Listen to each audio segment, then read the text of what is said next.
Through the Desert by Henryk Sienkiewicz. Thank you for every subscription. It's huge motivation for me.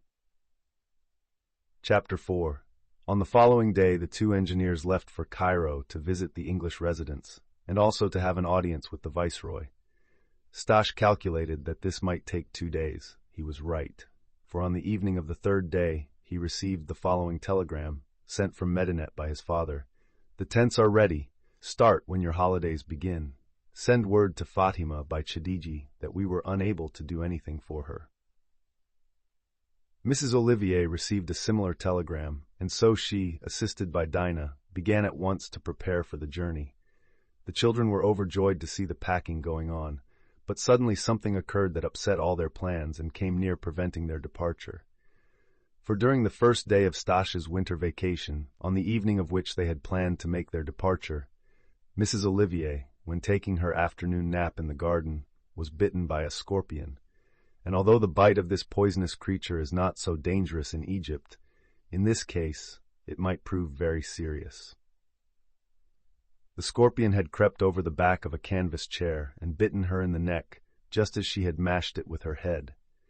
And as she had formerly suffered from erysipelas, it was feared that she might have a relapse.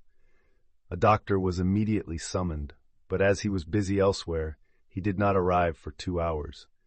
By this time her neck and even her face were swollen, and she had a fever accompanied by the usual symptoms of poison.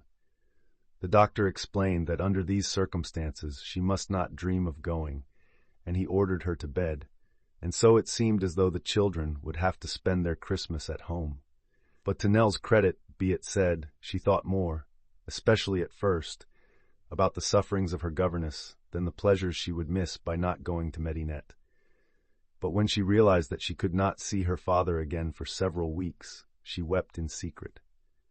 Staś did not take the matter so philosophically, and so he sent a telegram followed by a letter asking what was to be done. Mr. Rawlison, after having communicated with the doctor and learning from him that there was no immediate danger and that he had only forbidden Mrs. Olivier to leave Port Said because he feared the erysipelas might set in again, first arranged for her to have every care and comfort, and then gave the children permission to start on the journey with Dinah. But as Dinah, notwithstanding her boundless affection for Nell, was scarcely competent to take charge of the journey and make arrangements for them in the hotel, Staś was to be guide and cashier. One can readily imagine how proud he was of this role, and with what lordly pride he assured Nell that not a hair of her head would be touched, as if the road to Cairo and Medinet presented no difficulties or dangers. As everything was now ready, the children left that very day, traveling by the canal to Ismailia, and from there by train to Cairo, where they were to spend the night and be ready to go on to Medinet the following day. When they left Ismailia, they saw Timsah Lake, which Staś had seen before, for Mr. Tarkowski, who was a very enthusiastic hunter in his leisure hours, sometimes took him along to shoot water birds. Then the road followed the Wadi Tumilat, close by the freshwater canal which connects the Nile with Ismailia and Suez. This canal was dug before the Suez Canal. If it had not been, the workmen employed in Lesseps' great undertaking would not have had a drop of water to drink. The digging of this canal had another good result. The stretch of land, which had been a barren waste before, now blossomed once more when the wide and rapid stream of fresh water flowed through it. From the car windows the children saw a large belt of vegetation on the left side, consisting of meadows on which horses, camels, and sheep were grazing, and plowed fields, Turkish wheat, millet, alpha, and other species of grain and field plants. On the bank of the canal could be seen all kinds of wells, above which were large wheels fitted up with pails or ordinary cranes that drew up the water, which the fellahs assiduously spread over the beds or carried away in barrels on little wagons drawn by buffaloes. Over the sprouting grain seeds hovered doves and sometimes flocks of quail. On the edges of the canal, storks and cranes walked gravely up and down.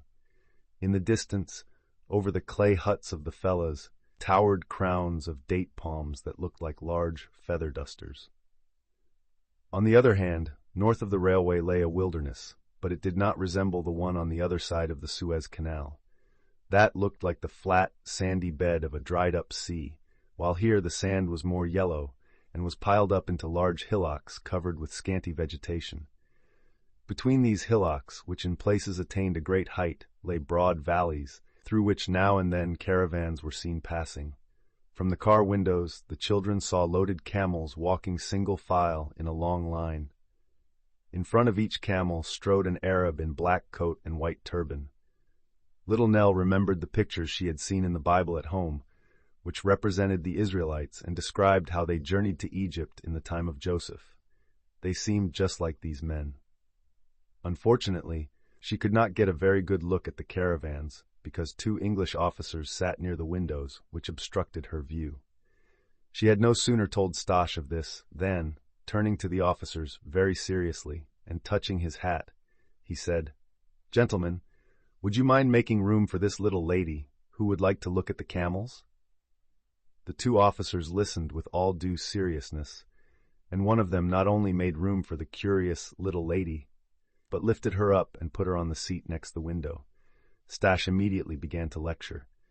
"That is the old district of Gessen," said Staś, "that Pharaoh gave Joseph for his brethren, the Israelites.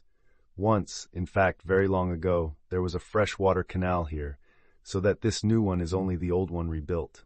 Later it was destroyed, and the country became a desert. Now the ground is becoming fertile again." "How does the gentleman know this?" asked one of the officers. "Nowadays people know these things," replied Staś. "And besides, Professor Sterling lectured to us long ago on Wadi Tumulit." Although Staś spoke English very fluently, he had a rather peculiar accent. This attracted the attention of the second officer, who asked, "Is not the young gentleman an Englishman?" "This little lady is Miss Nell, whom her father has placed in my care during the journey. I am not an Englishman, but a Pole, and a son of one of the engineers of the canal." The officer smiled at this answer, which the boy gave disjointedly, and said, "I esteem the Poles very highly.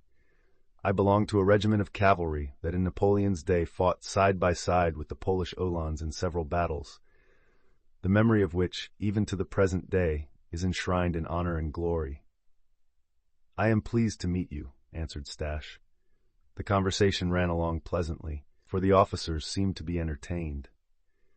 It happened that these officers were traveling from Port Said to Cairo to see the English ambassador and to receive from him final instructions in regard to the long journey which lay before them. The younger of the 2 was a doctor in the army, and the one who talked to Staś, Captain Glenn, was traveling from Cairo by way of Suez to Mombasa, where he was to rule over the entire district surrounding this harbor, which stretched out as far as the Samburu and Rudolph Lake. Staś, who enjoyed reading stories of African travels, knew that Mombasa lay several degrees beyond the equator. He knew, too, that the bordering countries, although the English now find them interesting, are really but little known, being quite wild, full of elephants, giraffes, rhinoceroses, buffaloes, and all kinds of antelopes, which are constantly seen by army merchants and missionary expeditions. So the boy envied Captain Glenn from the bottom of his heart, and promised to visit him in Mombasa so that he might hunt lions and buffaloes with him. "All right, but I beg for a visit from this little lady," answered Captain Glenn, laughing and pointing to Nell, who had just left the window to sit down beside him. "Miss Rawlison has her father," answered Staś, "and I am only taking care of her during the journey." Thereupon the second officer turned round suddenly and asked, "Rawlison? Is he not the canal director who has a brother in Bombay?" "My uncle lives in Bombay," answered Nell, raising a finger. "In that case, my dear, your uncle is married to my sister. My name is Clary. We are related, and I am heartily glad that I have met you and made your acquaintance, little one." The doctor was very much pleased. He said that as soon as he arrived in Port Said, he had inquired for Mr. Rawlison at the director's office, but was told that he had gone away for the holidays.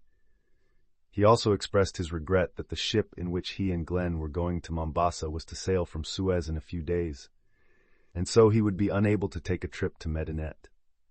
He asked Nell to remember him to her father and promised to write to her from Mombasa. The 2 officers now directed most of their conversation to Nell, so that Staś was somewhat in the background. At every station, dozens of oranges, fresh dates, and even excellent sherbet were served. Staś and Nell did full justice to these good things, as did Dinah also, for among her other excellent qualities was an unusual fondness for eating. In this way, the journey to Cairo passed very quickly. The officers on leaving kissed Nell's little hands and head and shook Staś by the hand, and then Captain Glenn, who admired the resolute boy very much, said, half in earnest and half in jest, "Listen, my boy, who knows where, when, and under what circumstances we may meet again, but remember that you can always count on my good will and my help." "And I can promise the same to you, sir," answered Staś, making a dignified bow. Remember to subscribe.